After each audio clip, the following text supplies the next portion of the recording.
So the third new rule of money is, I think the big mistake is, I hear so many people say it's important to save. That's ridiculous. And the reason that's ridiculous is because what happened in 1971 is crucial. In 1971, the U.S. dollar stopped being money. In 1971, the U.S. dollar became a currency. And what that meant is Richard Nixon, in 1971, the president, took us off the gold standard. That's like giving an alcoholic free rein to the bar, or it's like giving somebody who can't control their spending unlimited credit cards. So what's happening is all the savers today are losers. You know, the problem with 1971 is that the federal government keeps printing money, so the value of your money keeps going down. So these people, I'm saving, and if you notice, as the value of the dollar goes down, prices go up. So they call this inflation. You know, you look at in 1997, oil was about, I think, $10 a barrel. 10 years later, it's about $135 a barrel. So they say it's inflation, but really what it is the dollar's value coming down. So savers are getting wiped out today. So to keep saying to yourself and to your kids to save money, that is not the new rule. That's an old rule. So a very big problem for most people is stop using the word save and use the word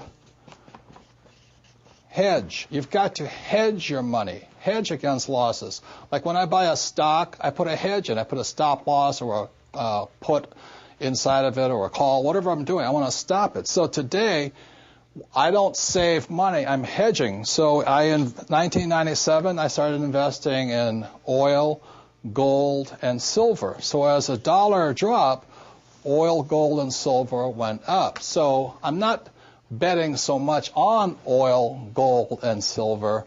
I'm betting against the U.S. dollar. And that's why this idea that you're going to tell people you need to save money, that's really, really an obsolete idea, because the idea went obsolete in 1971. The U.S. dollar in the last few years has lost almost 80% of its purchasing power. And the prediction is, because this has happened throughout history, it happened thousands of years ago with the Romans, with the Greeks, with the Germans, with the English, the Japanese, and the Chinese. Every time they've made money into a currency, something you could print at unlimited, every time that has happened, the currency has gone to its true value, which is zero.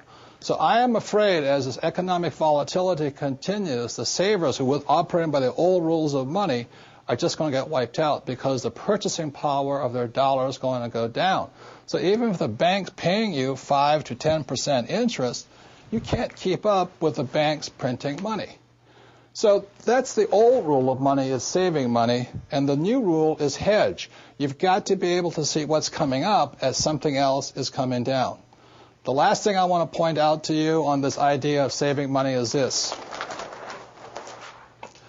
One of the biggest misunderstandings in the world today is what they talk about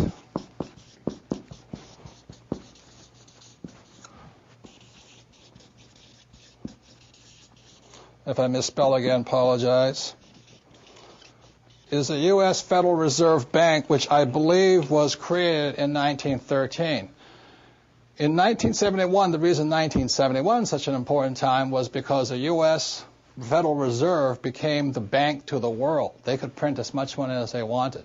Never in the history of the world has anybody been allowed to print money for the rest of the world. Let me backtrack one more time. I talked about how the Romans did it, the Greeks did it, and all this. Every time people have done this, chaos has broken out, and that's why there's chaos in the world today. So in 1913, when the U.S. Federal Reserve Bank was created, they were basically allowed to print money for the world. Every time that has happened throughout history, a despot has arrived. For example, in 1933, a man named Adolf Hitler rose to power when the Weimar Republic was allowed to print as much money as it wanted to do. And in Russia, when Russia's currency broke down, a man named Lenin rose. When the Chinese economy broke down, Mao Zedong rose. When the Yugoslavian government broke down, Milosevic arose.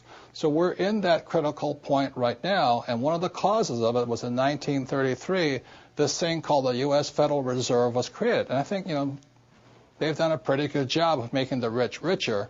Unfortunately, many of the poor are getting poor. One of the problems of this is you have to understand that, first of all, the U.S. Federal Reserve Bank is not U.S. It is made up of a bunch of international rich guys from all over the world. The second thing, it is not federal. It's not a U.S. entity. It is, again, a bunch of rich banks from all over the world. Third, it has no reserves. There is nothing there. And fourth, it's not a bank. So that's why when I talk to people about really needing to understand the new rules of money, which really began to take effect in 1971 when we were allowed to print money for the rest of the world, is understanding that this system here is causing the rich to get richer and the poor and middle class to get poorer, but most importantly, the lower middle class is almost getting wiped out. High prices, volatilities in the market, food getting more expensive, gas getting more expensive, savings getting wiped out, home values going around. And the reason the troubles have started again is the U.S. Federal Reserve Bank is not U.S., it's not federal, there's no reserve, it's not a bank. So if you understand that, then you can start to hedge your position rather than save money. And that's the new rule of money.